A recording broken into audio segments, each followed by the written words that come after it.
ভগবৎ প্রসাদ যস্যা প্রসাদন্নগতি কুতোপি ধ্যায়ং স্তবং স্তস্য যশস্তি সন্নং বন্দে গুরুশি চরণারবিন্দম আজানুলম্বিত ভুজৌ কনকাবদাতৌ সংকীর্তনৈকপীতরৌ কমলায়তাক্ষৌ বিশ্বম্ভরৌ নিজবরৌ যুগধর্মপালৌ বন্দে জগৎপ্রিয়করৌ করুণাবতারৌ কালান্নষ্টং ভক্তিযোগং নিজং ইয়ঃ প্রাদুষ্কর্তুং শ্রীকৃষ্ণ চৈতন্য নাম আবির্ভূতস্তস্য পাদারবিন্দে গারং গারং নিয়তাং চিত্তভৃঙ্গ নিত্যানন্দ নমস্তুভ্যং প্রেমানন্দ প্রদায়িনে কলৌ কল্মষনাশায় জাহ্নবাপতে নমঃ বর্হাপিরাভিরামং মৃগমদতিলকং কুণ্ডলাক্রান্তগণ্ডং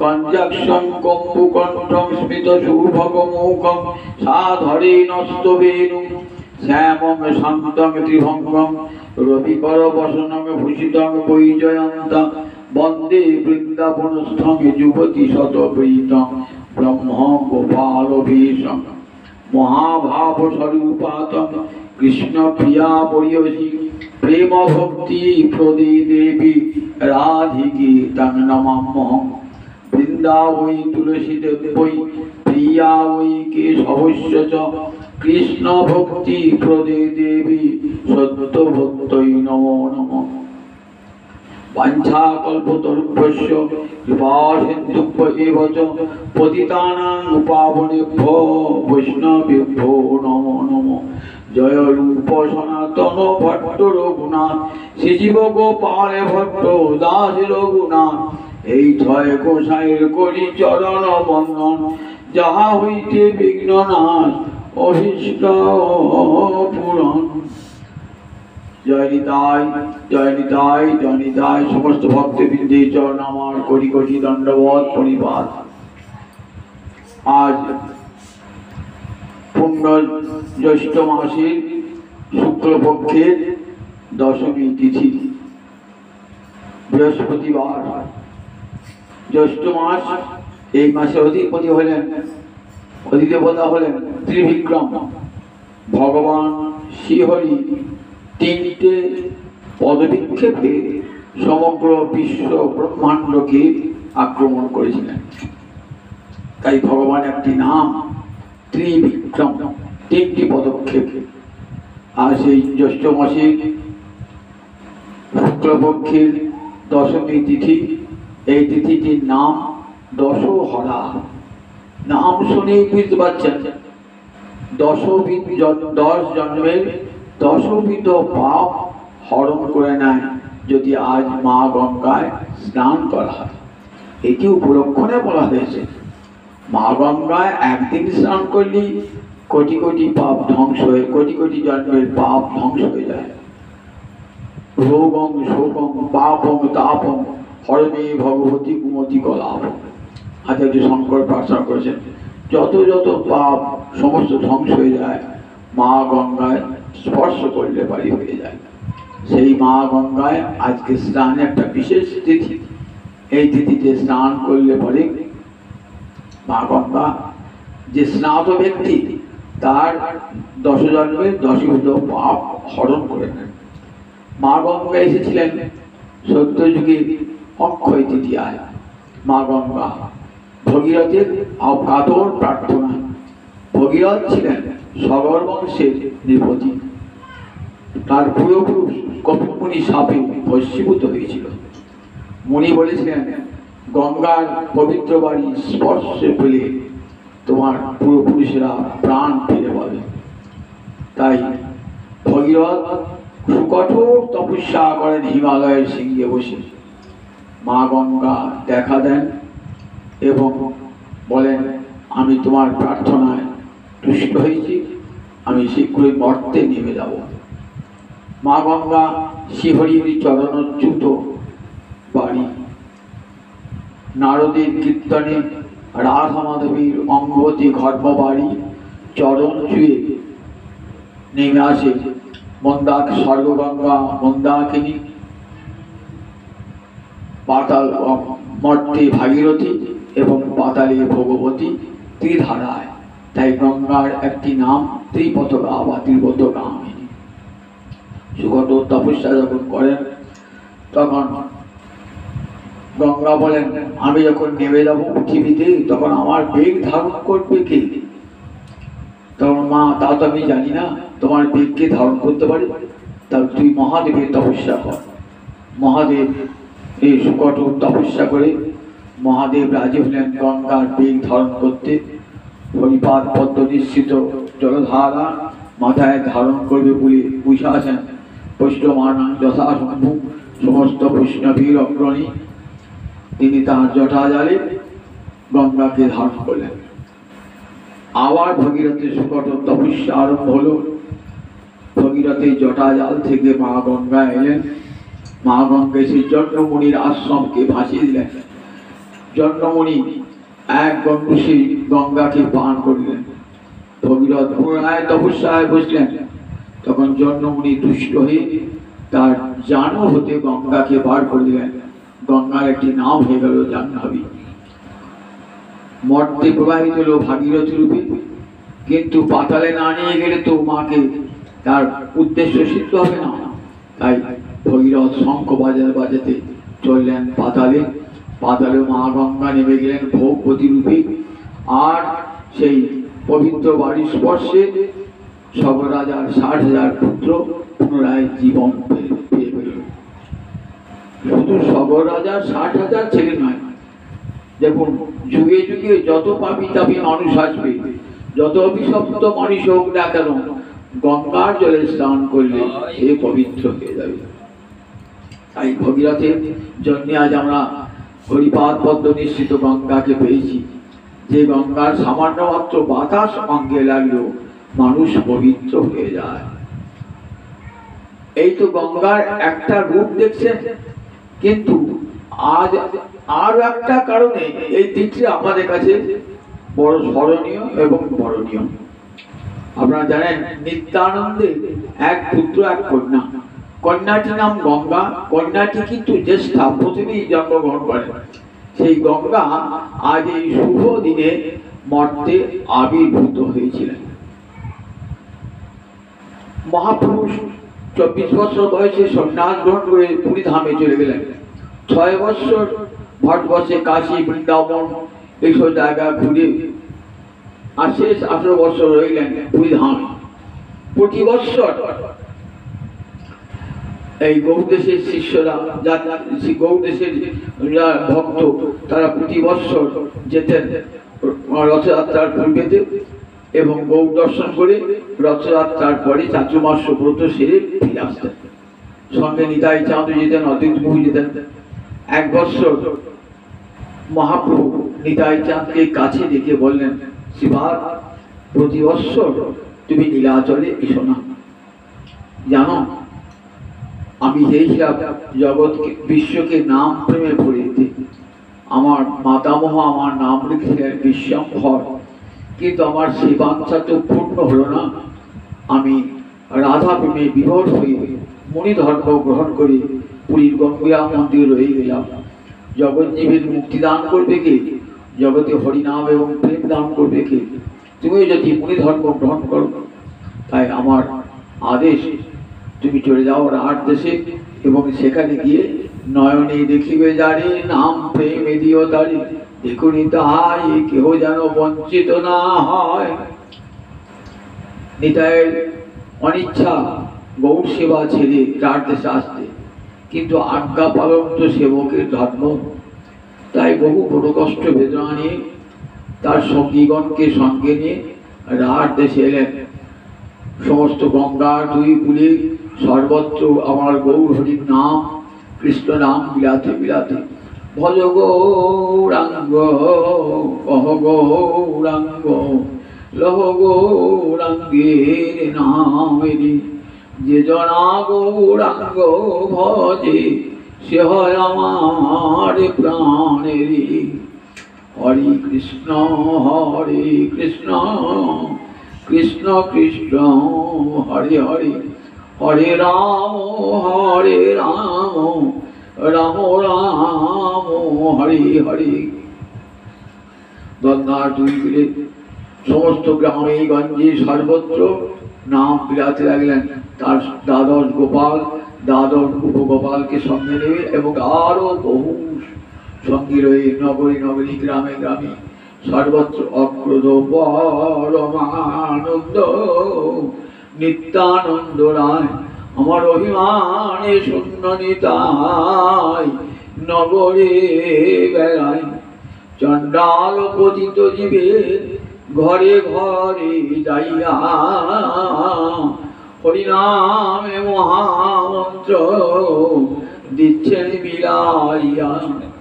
নিতাই আমার যারে দেখে তারে কহে দন্তে তিন ধরি আমারে কি নিয়ার হয় বাহার বল হরি। এমনি করে প্রেমের বন্যা নিয়ে দাম প্রেমের বন্যা নিয়ে এলেন নিতাই চাঁদ তার দেশে। যেন কেউ পথিত অধম বাছাবাছি নাই, ব্রহ্মার দুর্লভ প্রেম দিতেছেন যাচিয়া। পতিত প্রেম পথিত পাবর কিছুই বিচার করেন না। এমনি করে জগৎ জীবের দাঁড়ে দাঁড়িয়ে হরিনাম মহামন্ত্র মার খেয়েছেন, তথাপি হরিনাম দিয়েছেন। নিজে কেঁদেছেন, জগৎকে কাঁদিয়েছেন, সারা ভারতবর্ষকে নাম প্রেমে মাতার করেছেন আমার নিতাই চাঁদ। আর একটি আদেশ নিতাই চাঁদকে আমার মহাপ্রভু করেছিলেন, দেখো নিতাই দ্বার পরিগ্রহ করো, দ্বার পরিগ্রহ করে বংশের উত্তরাধিকারীকে যাও, যাতে যুগে যুগে ভক্তি ধর্ম প্রচারিত হয়। লোকের কাছে ভুল বার্তা যাবে যে বৈষ্ণব ধর্ম সংসারী ধর্ম নয়, সন্ন্যাসীর ধর্ম। আমি সন্ন্যাস ধর্ম পরিগ্রহণ করলাম, আবার তুমিও যদি সন্ন্যাস ধর্ম গ্রহণ করো তাহলে এই বিশ্বাসটা দৃঢ় হবে। দেখো অদ্বৈত প্রভু সংসার করে কেমন করে ভক্তি ধর্ম রক্ষা করেছেন, ঠিক তেমনি করে তুমি দ্বার পরিগ্রহ করো। এসেছেন রাঢ় দেশে মহাপ্রভু উদ্দেশ্য সিদ্ধ করবার জন্য। কিন্তু সন্ন্যাসী কি বিবাহ দেবে? সন্ন্যাসী তো জাত গোত্র কিছুই নাই, কেউ বিবাহ দিয়ে রাজি হন না। কিন্তু এদিকে নিতাই চাঁদ তো বলরামের বারুণী এবং রেবতী তারাও এসে গেছেন গৌরলীলায়। সূর্যদাস সরকারের দুই কন্যার বসুধা এবং জাহ্নবী। সূর্যদাস সরকার গৌরীদাসের দাদা, শালিগ্রাম বাড়ি। সেই শালিগ্রামে জন্মেছিলেন সূর্যদাস সরকার, যিনি বড় উচ্চপদস্থ রাজকপে চাইছিলেন। তারই ঔরসে এসেছেন আমাদের বসুধা এবং জাহ্নবী, যারা ছিলেন পূর্বে বারুণী এবং রেবতী।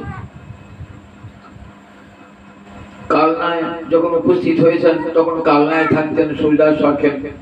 তখন চাইলেন কৃষ্ণদাস সোর এবং আমাদের উদ্দাম দত্ত বিবাহের প্রস্তাব নিয়ে গেলেন সূর্যদাস সরকারের কাছে। সূর্যদাস সরকার রাজি বটে, কিন্তু তার আত্মীয় স্বজনরা বললেন সন্ন্যাসী জাত গোত্র নাই, তুমি ব্রাহ্মণ করে জন্মে এমন সন্ন্যাসী হাতে যদি কন্যাকে অর্পণ করো তাকে দুর্নাম হবে, আত্মীয় স্বজন তোমাকে পরিত্যাগ করবে। মহা মুশকিলে বললেন কি করবেন। নিতাই চাঁদ ফিরে এলেন। আমাদের কৃষ্ণদাস সোর উদ্দাম দত্ত এরা বিমুখ হয়ে ফিরে এলেন, খুব নিরাশ হয়ে ফিরে এলেন। কিন্তু নিতাই চাঁদ তো বসুধা জাহ্নবীর পানি গ্রহণ করবেনি, কারণ তাদের তো পূর্বে বারুণী এবং রেবতী একটি অলৌকিক লীলা প্রদর্শন করেছেন। গঙ্গার ধারে বসে বসে নিতাই চাঁদ তার শিষ্যগণকে সঙ্গে নিয়ে হরিনাম বিচরণ করছেন। এমন সময় বসুধা দেবী এমন একটি রোগ হল না, অবস্থা রোগ হঠাৎ মূর্ছিত হয়েছে, যাকে এখনকার দিনে হার্ট স্ট্রোক বলে। তখন কিছুই বাঁচানো যায় না, আর মুমূর্ষু অনেকে ভালো মরেই গেছে। তখন গঙ্গার তীরে নিয়ে গিয়ে, গঙ্গার দিনের নিয়ম ছিল মুমূর্ষু ব্যক্তিকে গঙ্গার তীরে নিয়ে যেয়ে গঙ্গার জল স্পর্শ করানো। নিয়ে গেছেন, দেখেন দূরে নিতাই চাঁদ তার শিষ্যগণের সঙ্গে হরিনামে মাতোয়ারা। তখন সূর্যদাস সরকারকে বলছেন, প্রভু আমার কন্যাটিকে বাঁচিয়ে দেন, আপনি পারেন। বলছে বাঁচাবে একটা শর্তে, যদি বাঁচাতে পারি কন্যাকে আমার হাতে অর্পণ করতে হবে। তথাস্তু। নিতাই চাঁদকে কানে হরিনাম মহামন্ত্র দিয়েছেন না, সঙ্গে সঙ্গে বসুধা জীবন ফিরে পেলেন। দেখালেন কি অলৌকিক শক্তি। বসুধা জান্ডবতা তো চেয়েছিলেনই যে নিতাই চাঁদকে প্রতিরূপে পেতে, কিন্তু পিতার বাধায়, মাতার বাধায়, প্রতিবেশী বাধায়, আত্মস্বজনের বাধায় পারেন নাই। আর সেই বাঞ্ছা পূর্ণ হলো। বসুধার সঙ্গে শুভলগ্নে বিবাহ হলো। বিবাহ হওয়ার পর জাহ্নবা দেবী বসুধার ভগিনী, তার সঙ্গে বিবাহ হলো। এই বসুধা আর জাহ্নবা পূর্বলীলা, এরা ছিলেন বলরাম পত্নী, বারুণী এবং রেবতী। এরপর বিবাহ করে কোথায় এলেন? বিবাহ করে এলেন নবদ্বীপে শিবাসঙ্গনে। সেখান থেকে শান্তিপুর থেকে এলেন খড়দহ। খড়দহে পুরন্দর পণ্ডিতের দেবালয়ে বসবাস করতে লাগলেন কিছু। তারপরে এখন যেখানে শ্যামসুন্দরের মন্দির আছে, খড়দহের পাশে কুঞ্জবাটি আছে, সেই কুঞ্জবাটি নিতাই স্থায়ীভাবে সেখানে বসবাস করতে আরম্ভ করলেন। এইখানে বসুধার গর্ভে প্রথম জন্মালেন মা গঙ্গা, আর তারপরে জন্মালেন তার কনিষ্ঠ ভ্রাতা বীরচন্দ্রপুর। মা গঙ্গা আজকে এই শুভ দিনটিতে মা গঙ্গা জন্মালেন। নিত্যানন্দ নন্দিনী মা গঙ্গা, আজকে তার জন্মদিন। নিত্যানন্দ জন্মিয়েছেন মাতৃ নিতাই চাঁদ বড় আনন্দে দেখতে এসেছেন। দেখছেন কন্যা মায়ের স্তন্যপান করছে না। এই বাবা, কন্যা স্তন্যপান করছে না, তাহলে কন্যা বাঁচবে কি করি? তখন বললেন, জাহ্নবা অনঙ্গমঞ্জুরি দাও, তুমি এই কানে কৃষ্ণ মন্ত্র দাও, হরিনাম দাও। জাহ্নবাকে কানে হরিনাম এবং কৃষ্ণ মন্ত্র দান করলেন। সঙ্গে সঙ্গে বালিকা দুগ্ধ পান করলেন। এমনি করে দিনের পর দিন মা জাহ্নবা এবং বসুধার আদরে মানুষ হচ্ছেন মা গঙ্গা। যখন 6 বৎসর বয়স হয়েছে, সেই সময় অভিরাম এলেন পরীক্ষা করতে। যিনি শ্রীরাম ছিলেন, তিনি হয়েছেন গৌরীলায় অভিরাম। অভিরামের ভয়ঙ্কর শক্তি, নিত্যানন্দ শক্তি অভিরাম। তিনি প্রণাম করলে পারে, কোন সাবেগ্রাম সেরা যদি নকল হতো না, করে যেত। আর যদি গৌরগণ না হতো বা গৌর শক্তি না হতো, সঙ্গে সঙ্গে মৃত্যু ঘটেছিল। অভিরাম এসছেন পরীক্ষা করবার জন্য। অভিরাম আসার সঙ্গে সঙ্গে সবাই ভিড় হয়ে গেছেন। মা জাহ্নবা গঙ্গাকে আটকে রেখেছেন যাতে অভিরাম দেখতে না পায়। কিন্তু গঙ্গা জানতে পেরেছেন অভিরাম এসছে। গঙ্গা নাচতে নাচতে চলেছে, 6 বছরের বালিকা এসেছেন। তখন প্রণাম, তাকিয়ে দেখে প্রণাম করলেন। 12 বার প্রণাম করলেন, আর 12 বার 12টি মূর্তি দর্শন করলেন মা গঙ্গা। প্রথমে দর্শন করলেন রাধা রানীর গোলকে, রাধা মাধবকে পরিপূত করে আছেন, সখীগণের মধ্যে বসে আছেন। দ্বিতীয়বার দেখলেন মঞ্জুরি রূপে রাধা গোবিন্দের সেবা করছেন। তৃতীয়বার দেখলেন রাধারানী সখী রূপে রাধারানীর সঙ্গে সঙ্গে রয়েছেন। তারপর দেখলেন জলধারা রূপে নেমে আসছেন। 12 বার 12 মূর্তি, 12 বার 12 মূর্তি প্রণাম করে বারবার প্রণাম জানালেন মা গঙ্গাকে। মা গঙ্গা, দেখো তুমি সত্যি আমার গৌর শক্তি, তাই তোমার চরণে কোটি কোটি প্রণাম জানাই। মা গঙ্গায় প্রণাম জানালেন। এই মা গঙ্গার বিবাহ হয়েছিল মাধব চট্টোপাধ্যায়ের সঙ্গে। সেই মাধব চট্টোপাধ্যায়ের 3 পুত্র, নয়নানন্দ, পুরানন্দ আর গোপীজন বল্লভ। নয়নানন্দ সন্ন্যাসী হয়ে গেছেন, তার আর কোনো হদিশ পাওয়া যায় না। প্রেমানন্দ গোস্বামী সন্ন্যাসী ছিলেন, কিন্তু সন্ন্যাসী থাকলে কি হবে? তিনি বিভিন্ন দেশ পর্যটন করতে করতে, প্রভুর জানিয়ে ঘুরতে ঘুরতে যখন অম্বরে জয়পুরে যান, সেখানে স্বপ্ন দেখেন। বলছেন, রাধা মাধব বিগ্রহ স্বপ্ন দিচ্ছেন যে আমি রয়েছি এখানে, আমি রাট দেশে ঠাকুর, রাট দেশে ফিরে যাবো, তুই আমাকে রাট দেশে নিয়ে চল। এই রাধা মাধব ছিলেন বাংলাদেশে, এখন বধুরা বাংলাদেশে প্রতাপাদিত্য যে 12 ভূঁইয়া, তার যে ফুল্লদাত গোবিন্দ, তার গোবিন্দ বসন্ত রায়, এই বসন্ত রায়ের সেবিত বিগ্রহ। সেই নিয়ে গেছে, যখন মুসলমান আক্রমণ হয় তখন জয়পুরের রাজা মানসিংহ নিয়ে যান এই রাধা মাধব বিগ্রহ। সেই রাধা মাধব বিগ্রহ স্বপ্ন করেন আমি রাধের ঠাকুর রাধে ফিরে যাবো। রাত্রিকার স্বপ্ন পেন, রানীকেও স্বপ্ন দেন। রানীও কাঁদতে কাঁদতে রাজাকে সংবাদ জানালেন। রাজা ব্যবস্থা করে দিলেন এই রাধা মাধব বিগ্রহকে রাজদাসী নিয়ে যাওয়ার জন্যে। দেখলেন সন্ন্যাসী পড়ে কাঁদছে মন্দিরে। সন্ন্যাসী বলেন তুমি স্বপ্ন দেখেছো? বলে আমি স্বপ্ন দেখেছি, নিয়ে যাও, আমি সব ব্যবস্থা করেছি। সেইটাই নিয়ে এলেন, রাধা মাধব বিগ্রহকে নিয়ে এলেন। সেখান থেকে নিয়ে এসে কোথায় গেলেন? সন্ন্যাসী মানুষ তো ঘর নাই, বাড়ি নাই, কিছুই নাই। নৌক জলপথে আস্তে আস্তে আস্তে আস্তে চলে এলেন কোথায়? একবারে কাটোয়ার কাছে সাঁকাই বলে গ্রামের কাছে, সেখানে বিশাল বজরায়, সেই কোথায় জায়গা নেই একটু বিশাল বজরায় রাধা মাধবের সেবা হয়। ওই সাঁকাই গ্রামে এক ব্রাহ্মণ, তার গৃহে জগন্নাথ মূর্তি ছিল। তা তিনিও পরম কৃষ্ণ ভক্ত। তিনি এসে বললেন যে রাধা মাধব বিগ্রহকে যদি আমাদের মন্দিরে নিয়ে যান তার খুব খুশি হয়ে যাবে। পরমানন্দ তো জায়গা পাচ্ছিলেন না, পরমানন্দে রাধা মাধবকে নিয়ে গেলেন। জগন্নাথ সেখানে সেবা চলতে লাগলো। তখন প্রেমানন্দ বলছেন প্রভু তুমি তো আমাদের সেবা নিতে এলে, আমার পর সেবা করবে কি? তখন প্রেমানন্দকে রাধা মাধব আদেশ করলেন তুমি দ্বার পরিগ্রহ করো। তখন প্রেমানন্দ রাধা মাধব আদেশে দ্বার পরিগ্রহ করলেন। এই প্রেমানন্দের সন্তানেরা এই রাধা মাধবের সেবায়। রাধা মাধব এখন আর এক জায়গায় থাকেন না, এখন রাধা মাধব বাংলাদেশের বহু জায়গায় ঘুরে বেড়ান। বিশেষ করে বর্ধমান, মুর্শিদাবাদ এবং বীরভূম এই জায়গায় এখন ঘুরে ঘুরে বেড়ান বিভিন্ন মন্দিরে। কারু 3 দিন, কারু 4 দিন, কারু 1 মাস, কারু 15 দিন, কারু 20 দিন, এমনি করে সেবা পরম আদরে যেখানেই যান বিশাল মহোৎসব সহকারে রাধা মাধবের সেবা হয়। রাধা মাধব এসে যে বললি গ্রামে গঞ্জে উৎসব লেগে যায়। ঠিক পুরীর জগন্নাথ মন্দিরের মতো তার সেবা। 7 বার সেবা হয়, 5 বার আরতি হয় এবং বিশাল জাঁকজমক সহকারে। যেখানে রাধা মাধব যান হাজার হাজার লোক প্রসাদ গ্রহণ করেন এবং মাধব দর্শনে আনন্দ পান। সেই মাধবের সেবা হয়ে আসছে প্রেমানন্দ গোস্বামী পুত্রেরা। আর গোপীজনা বল্লভ তিনি থাকতেন মা গঙ্গার কাছে জিরাতে। গোপীজনা বল্লভ তাদেরও বংশাদ রয়েছে, তাদেরও ঠাকুর বিগ্রহ সেবা আছে। আর আমাদের গোপীজনা বল্লভ তারও সেবা পেয়েছে। আর বড় যে নয়নানন্দ তার কোনো নাম কিছুই পাওয়া যায় না।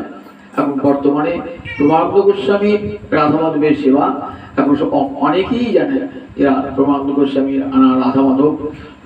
যে প্রেমানন্দ গোস্বামী পাদ ছিলেন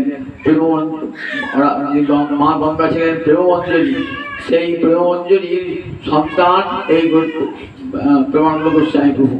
সেই প্রেমানন্দ গোস্বামী প্রভার সেবিত বিগ্রহ বাংলাদেশের এখন বহু জায়গায় সেবিত হচ্ছে। আমরা সেই রাধা মাধবের সেবক বর্গ এবং শিষ্য ভক্তবর্গ সকলেই আজ নতশিরে মা গঙ্গাকে প্রণাম জানাই। মা গঙ্গার করুণাতে আমরা রাধা মাধবকে পেয়েছি। মাধব চট্টোপাধ্যায় তার স্বামী, সেই মাধব চট্টোপাধ্যায় এবং মা গঙ্গার করুণায় আমরা রাধা মাধবের সেবা পেয়ে তার চরণে কোটি কোটি প্রণাম জানাই। আমরা এই ক্ষুদ্র বক্তব্য এখানে